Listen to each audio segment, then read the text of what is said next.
Auto ಜೀವನ ತುಂಬಾ ಕಷ್ಟ ಆಗ್ಬಿಟ್ಟೆ ಸರ್, ನಮಗ್ ಗೊತ್ತಿರೋ ಹಂಗೆ. ಯಾಕಂದ್ರೆ ನಾವು 30 ವರ್ಷದಿಂದ ಜೀವನ ಮಾಡ್ತಾ ಇದೀವಿ.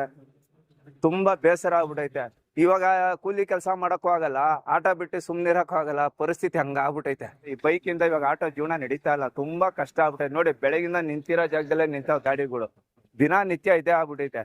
ನಾವು ಕೊಡೋರ್ಗೆ ಏನ್ ಕೊಡೋಣ, ಬಾಡಿಗೆ ಏನ್ ಕಟ್ಟೋಣ, ಮಕ್ಳಿಗೆ ಏನ್ ನೋಡೋಣ, ಸಂಸಾರ ಏನ್ ಮಾಡೋಣ, ಸಾಲ ಹೆಂಗ್ ತೀರ್ಸೋಣ, ಪರಿಸ್ಥಿತಿ ತುಂಬಾ ಹದಗೆಟ್ ಹೋಗ್ಬಿಟ್ಟಿದೆ. ಬೈಕ್ ಟ್ಯಾಕ್ಸಿ ಬರಕ್ ಮೊದ್ಲು ಜೀವನ ನಡೀತಿತ್ತ, ಆರಾಮ್ಸೆ ನಡೀತಿತ್ತು, ಏನ್ ತೊಂದ್ರೆ ಏನಿಲ್ಲ. ಕಡದ ಕಡೆ ಎಲ್ಲ ಬಾಡಿಗೆ ಸಿಕ್ಕೋದು, ಹೆಂಗೋ ಜೀವನ ನಡೀತಾ ಇತ್ತು. ಸುಳ್ಳು ಹೇಳ್ಬಾರ್ದು. ಎಲ್ಲ ಓಡಿಸ್ತಾರೆ, ಏನೋ ಮಾಡ್ತಾರೆ, ಕೆರಡೆ ಬೀಳ್ತಾರೆ, ಕೆಲವು ಬೆನ್ಬುಳೆ ಮರ್ಕೊಂಡಿದ್ದಾರೆ, ಹಲ್ಲುಗಳು ಮರ್ಕೊಂಡಿದ್ದಾರೆ, ಆದ್ರೂ ಅದ್ರಲ್ಲೇ ಹೋಗ್ತಾರೆ ಜನ. ಯಾಕೆ ಹೇಳಿ, ಕಮ್ಮಿ ಕಡಿಮೆ 30 ರೂಪಾಯಿ 40 ರೂಪಾಯಿ ಒಟ್ಟು ಹೋಗ್ತಾರೆ.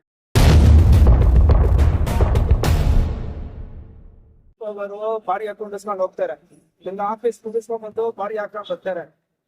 ಆಯ್ತಾ, ನಾವು ಡಿಎಲ್ ಇಟ್ಕೊಂಡು ಯೂನಿಫಾರ್ಮ್ ಹಾಕೊಂಡು ಡಿಎಲ್ ಇಟ್ಕೊಂಡು ಯೂನಿಫಾರ್ಮ್ ಹಾಕೊಂಡೆ, ಅದಕ್ಕೆ ಇನ್ಸೂರೆನ್ಸ್ ಕಟ್ಕೊಂಡೆ, ಮತ್ತೆ ಗಾಡಿ FC ಮಾಡಿಸ್ಕೊಂಡೆ.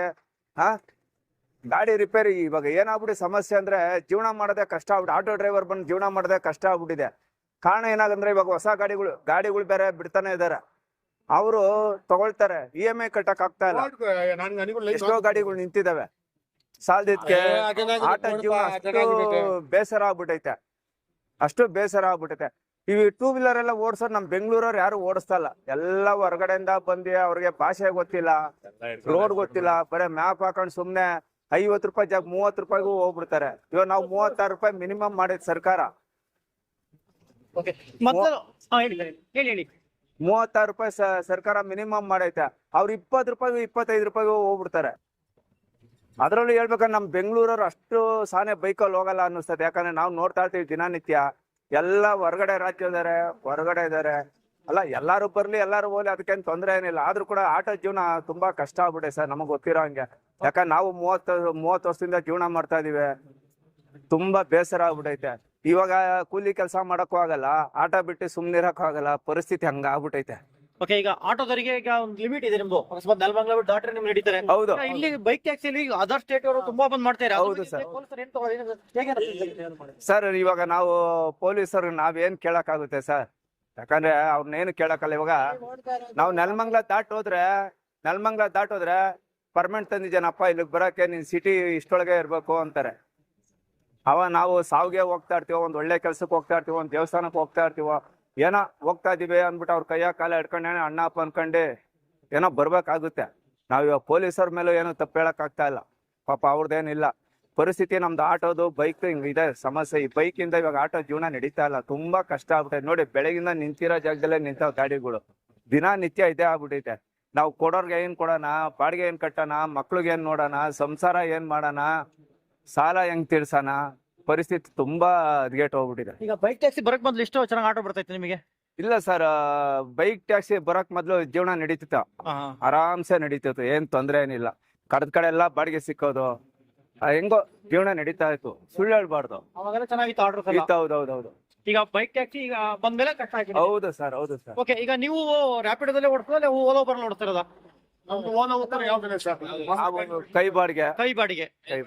ಈಗ ಕೈ ಬಾಡಿಗೆ ಎಷ್ಟು? ಕೈ ಬಾಡಿಗೆ ಅಂದ್ರೆ ಮೀಟ್ರು. ಈಗ ಅದು ಹತ್ತುತ್ತಾರ ನಿಮ್ಗೆ? ಅದೇ 10 ನೋಡಿ, ನಮ್ಮ ಹತ್ರನೇ ಬರ್ತಾರೆ, ನಿಂತ್ಕೊಂತಾರೆ, ಯಾವ್ದೋ ಒಂದು ಬುಕ್ ಮಾಡ್ತಾರೆ, ಬೈಕ್ ಬರ್ತದೆ, ಕೂತ್ಕೊಂತಾರೆ, ನೆಟ್ ಹೋಗ್ತಾರೆ. ಬಸ್ ಬರೋ ಫ್ರೀ ಬಿಟ್ಟವ್ರೆ, ಅದನ್ನು ಹೋಗ್ಬಿಡ್ತಾರೆ.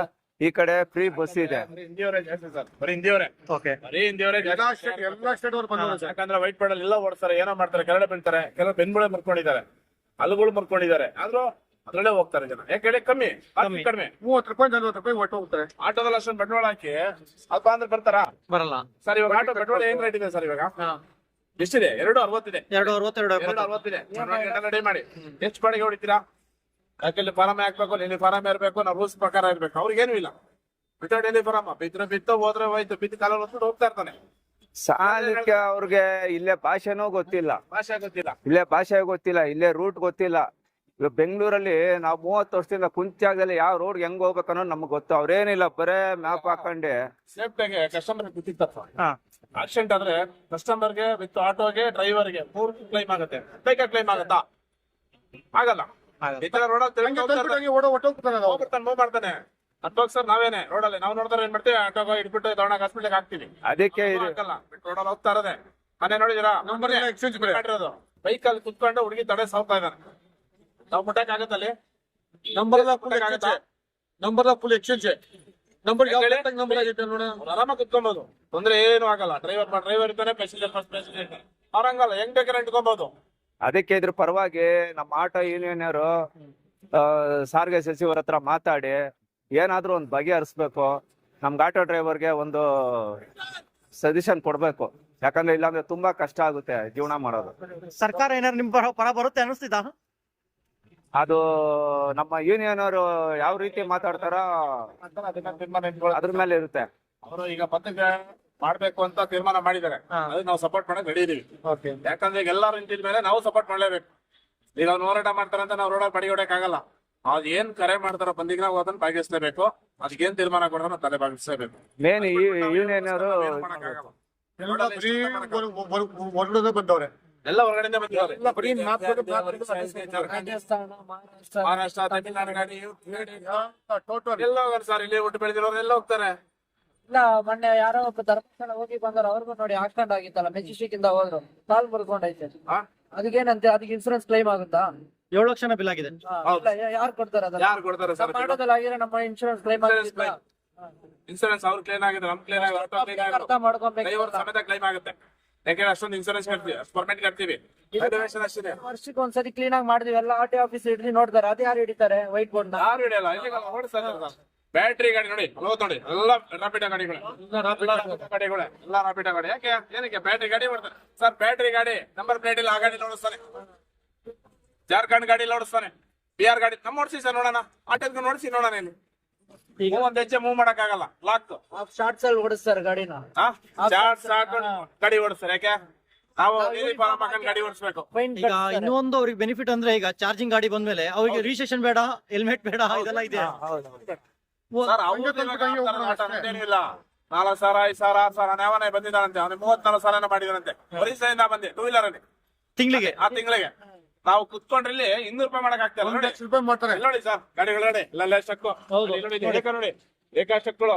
ಮೊನ್ನೆ ಗಾಡಿ ತಂದಿರೋದು ಹೊಸ ಗಾಡಿಗಳು. ಏನ್ ಮಾಡ್ಬೇಕು ಗಾಡಿಗಳು ಕತೆ ನೋಡಿ, ಗಾಡಿಗಳು ನೋಡಿ ಹೆಂಗ್ ಎಷ್ಟೋ ಡ್ರೈವರ್ಗಳು ಏನ್ ಹಾಕೊಂಡಿದ್ದಾರೆ, ವಿಷ ಕೊಡ್ತಿದ್ದಾರೆ, ಊರ್ ಬಿಟ್ಟಿದ್ದಾರೆ. ಸಾಲಗಾರ ಕಾಟೆ ತಡೆಯಕ್ಕಾಗದೆ ಕಣ್ಣು ಮುಚ್ಕೊಂಡು ಯಾವ ಕಡೆ ಹೋಗಿದ್ದಾನೆ ಅಂತಾನು ಗೊತ್ತಿಲ್ಲ. ಡ್ರೈವರ್ಗಳು ಸಾಲ ಅಷ್ಟಿದೆ, ಕಮಿಟ್ಮೆಂಟ್ ಅಷ್ಟಿರ್ತಾರೆ. ಯಾಕಂದ್ರೆ ಇದನ್ನ ನಂಬ್ಕೊಂಡು ಮನೆ ಬಾಡಿಗೆ ಇರುತ್ತೆ, ಮಕ್ಳು ಸ್ಕೂಲ್ಸ್ ಇರುತ್ತೆ, ಹಾಸ್ಪಿಟಲ್ ಇರುತ್ತೆ, ಮನೇಲಿ ಏನಾದ್ರೂ ಒಂದು ಸಮಸ್ಯೆ ಇದ್ದೇ ಇರುತ್ತೆ. ಆ ಸಮಸ್ಯೆ ತಕ್ಕನಾಗ ಅವ್ರ ಆಟೋ ಬಾಡಿಗೆ ತಗೊಂಡು ಓಡಿಸ್ಕೊಂತಾರೆ. ಕೆಲವು ಜನ ಸ್ವಂತ ಇಟ್ಕೊಂಡಿದ್ದಾರೆ, ಕೆಲವು ಜನ ಫೈನಾನ್ಸ್ ತಗೊಂತಾರೆ. ಅವ್ರ ಕಷ್ಟ 108 ಇದಾವೆ. ಈಗ ಯಾರಿಗಾದ್ರು ಆಪ್ಗಳು ಬಂತು, 5 ಗಂಟೆ 4 ಗಂಟೆಗೆ ಬರ್ತಾರೆ ರಾಪಿಡ್ ಅವರು. 5 ಗಂಟೆ 4 ಗಂಟೆಗೆ ಯಾರು ಬರಲ್ಲ ಸರ್. ಹಿಂಗೆ ಅಂತಾರೆ ಲೇಡೀಸ್, ಹಿಂಗಂದ್ರೆ ಏನಿಲ್ಲ. ಅದ್ ತಪ್ಪಂಡೆ ಗೊತ್ತಿರ್ತಾರಲ್ಲ ಸರ್, ನಾವೇಲ್ ಮಾಡಕ್ಕಾಗತ್ತೆ? ಮುಟ್ಟಲ್ವಲ್ಲ. ಮೇಡಮ್ ಬನ್ನಿ ಮೇಡಮ್, ಸರ್ ಹೇಳಿ ಸರ್, ಯಾಕೆ ಹೇಳಿ ಮರ್ಯಾದೆ ಕೊಡ್ತೀವಲ್ಲ. ನಮ್ಮ ಕಸ್ಟಮರ್ ಮಕ್ಕಳ ಕೈ ಆಟೋದಿರಪ್ಪ ಗೊತ್ತಿರೋರು ಅಂತ ಬರ್ತಾರೆ. ಅವನ ಕೆಟ್ಟ ಕೆಲಸ ಮಾಡೋದು ಓಡೋಗ್ತಾನೆ, ಊರ್ ಬಿಡ್ತಾನೆ. ಎಲ್ಲ ನಿಮ್ಗೂ ಗೊತ್ತಲ್ಲ. ಎಲ್ಲಿ ನೋಡೋಣ, ನೀವು ನೋಡ್ತಾ ಇದ್ದೀರಲ್ಲ, ನೋಡ್ತೀರಾ? ಗೊತ್ತಾಗುತ್ತೆ. ಅಂದಾಜು ಎಷ್ಟು ಜನ ನೋಡ್ತೀರಾ? ಡೈಲಿ ನೋಡ್ತಾ ಇರ್ತೀವಿ ಸರ್. ನೋಡಿದ್ರೆ ಈಗ ಆಟೋದಲ್ಲಿ ಬರ್ತೀರಾ, ಅಪ್ಪ ನನ್ನ ಹತ್ರ ಕಾಸಿಲ್ಲ, ಅಲ್ಲಿ ಗಂಟೆ ಬಿಡೋದು ಇಷ್ಟ ಐತೆ, ನಾವು ಇಸ್ಕೊಂಡು ಹೋಗ್ತೀವಿ. ಅವ್ನು ಬಿಡ್ತಾನ, ಅವನು ಯಾವ್ದೋ ರೋಡಲ್ಲಿ ರಾಬರಿ ನೋಡಿ ನೆಟ್ಕೋಗ್ತಾನೆ. ಮೊಬೈಲ್ ಕಿತ್ಕೊಂಡು ಹೋಗ್ತಾರೆ. ಯಾರು ಹೊಣೆ? ಬೈಕ್ ಟ್ಯಾಕ್ಸಿ ಓಡ್ಸಕ್ಕೆ ಬೈಕ್ ಟ್ಯಾಕ್ಸಿ ಅಷ್ಟೇ. ಒಳ್ಳೆ ನಡೀತಿದೆ ಅಂತ ಹೇಳ್ತಾರೆ, ನಾಳೆ ಕೆಟ್ಟದೆ ಅದು. 1000 ಜನದಲ್ಲಿ ಒಂದು 5 ಜನ 10 ಜನ ಕೇಳ್ಬೋದು, ಎಲ್ಲಾರು ಕೇಳ್ತಾರ? ನೋಡಿ, ಪಾರ್ಕ್ ಕೆಲಸ ಲಕ್ಷಾಂತರ ರೂಪಾಯಿ 3 ಜನ ಕುತ್ಕೊಂತೀವಿ, ನಿಮಿಷ 3 ಜನ ಹಾಕೊಂತೀವಿ. ಪರ್ಮಿಷನ್ 3 ಜನ ಒಬ್ಬ ಎಷ್ಟ ಬಂದ್ಬಿಟ್ಟ. ನಾವು ಆಚೆ ತಿಳಕಲ್ವಲ್ಲ. ತಿಳಿದಿರ ಆಚ ಕಡೆಗೆ ತಿಳಿದಿರ ಸರ್? ಆಚ ಕಡೆ ತಿಳಿದಿವಾ? ಅಡ್ಜಸ್ಟ್ ಮಾಡಕ್ ಕುತ್ಕೊಳಪ್ಪ, ಕರ್ಕೊಂಡು ಹೋಗ್ತೀವಿ. ಬೈಕಲ್ಲಿ ನೋಡೋಣ, 4 ಜನ ಕುಣಿಸ್ಬಿಡ್ಲಿ ಸರ್, ನೋಡೋಣ. ಅವ್ರ ಏನೇ ಪರ್ಮಿಷನ್ ಕೊಡ್ರಿ 4 ಜನ ಕುಣಿಸ್ಕೊಂಡ್ಬಿಡ್ತಾರ? ಆಗೋದಿಲ್ಲ ಸರ್. ನಮ್ಗೆ ನೋಡಿ, ಇವಾಗ ಗಾಡಿ ಇಲ್ಲಿ ಸ್ಟ್ಯಾಂಡ್ ಅಲ್ಲಿ ಬಂದು 30 ಆಟೋ ಇದೆ. 30 ಆಟೋ ಬೆಳಿಗ್ಗೆ ಒಂದು 200 ರೂಪಾಯಿನೂ ದುಡ್ದಿಲ್ಲ. ಎಲ್ಲರೂ ತುಂಬಾ ತೊಂದರೆ ಆಗಿದೆ. ಸಮಸ್ಯೆ ಅಂತ ಹೇಳ್ಕೊಳ್ಳೋಕೆ ಸಮಸ್ಯೆ ಆಗಿದೆ. ಪಾಪ ಎಲ್ಲರೂ ಬಾಡಿಗೆ ಆಟೋ ಓಡಿಸೋದು, ಕಲೆಕ್ಷನ್ಗೆಲ್ಲ ತುಂಬಾ ತೊಂದರೆ ಆಗಿದೆ. ಓಕೆ, ಈಗ ಕೋರ್ಟ್ ಹೇಳಿರೋದು ಒಂದು ಕಾಯ್ದೆ ತಗೊಬನ್ನಿ, ನೀವು ಆಟೋದವರಿಗೆ ಈ ತರ ಒಂದು ಕಾನೂನು ಇದೆ, ಆ ತರ ಬೈಕರ್ಗೂ ಒಂದು ಕಾನೂನು ತಗೊಬನ್ನಿ ಅಂತ ಹೇಳಿರೋದು. ಇನ್ನು ಓಡಿಸೋಕೆ ಪರ್ಮಿಷನ್ ಕೊಟ್ಟಿಲ್ಲ, ಆದ್ರೂ ಓಡಿಸ್ತಾ ಇದಾರೆ. ಇದ್ರ ಬಗ್ಗೆ ಹೇಗೆ ಅನಿಸ್ತಾ ಇದೆ? ಇದ್ರ ಬಗ್ಗೆ ನಮ್ಮ ರಾಜ್ಯದ ಓಡಿಸೋದಿದ್ದ ಹೊರ ರಾಜ್ಯದ ಬಂದು ಓಡಿಸೋದು ಜಾಸ್ತಿ ಹೆಚ್ಚಿನ ಶಂಕೆದಲ್ಲಾಗಿದ್ದಾರೆ. ಇದನ್ನ ಬಂದು ಕಠಿಣ ಹಾಕಿದ್ರೆ ನಮ್ಮ ಆಟೋದವರಿಗೆ ತುಂಬಾ ತೊಂದರೆ ಆಗುತ್ತೆ. ಇದು ಓಲಾ ಒಬ್ಬರನ್ನ ಬಿಡಬಾರ್ದು, ತುಂಬಾ ತೊಂದರೆ ಆಗ್ತದೆ. ಇವಾಗ ಎಷ್ಟು ಆರ್ಡರ್ ಬರ್ತಾ ಇದೆ ಸರ್? ಇವಾಗ ಆರ್ಡರ್ ಬರ್ತಾ ಇಲ್ಲ ಸರ್. ಆರ್ಡರ್ ಬರ್ತಾ ಇಲ್ಲ. ಆರ್ಡರ್ ಬೇರೆ ಲೋಕಲ್ ಯಾವ್ದು ಬೀಳ್ತಾ ಇದೆ ಅದು ಡಿಫ್ರೆನ್ಸ್ difference ಇದೆ. ನಾವು ಏನಕ್ಕೆ FC ಮಾಡೋಣ, ನಾವ್ಯಾಕೆ ಎಲ್ಲೋ ಬರೋ ಟ್ಯಾಕ್ಸ್ ಕಟ್ಟ ನಾವು ಯೂನಿಫಾರ್ಮ್ ಹಾಕೊಂಡು ಇದ್ ಮಾಡ್ಕೊಂಡು ಹೋಗ್ಬೇಕು. ಯೂನಿಫಾರ್ಮ್ ಹಾಕೋಣ, ಅವ್ರು ವೈಟ್ ಬೋರ್ಡ್ ಅಲ್ಲಿ ಅವ್ರಿಗೆ ರೂಲ್ಸ್ ಇಲ್ಲ ಏನಿಲ್ಲ. ಇನ್ಸೂರೆನ್ಸ್ ಕಟ್ಬೇಕು, FC ಮಾಡಿಸ್ಬೇಕು, ನಮ್ದು ವೈಟ್ ಬೋರ್ಡ್ ಮಾಡಕ್ ಅಂದ್ಬಿಡಿ. ಹಾ ಬೆಸ್ಟ್.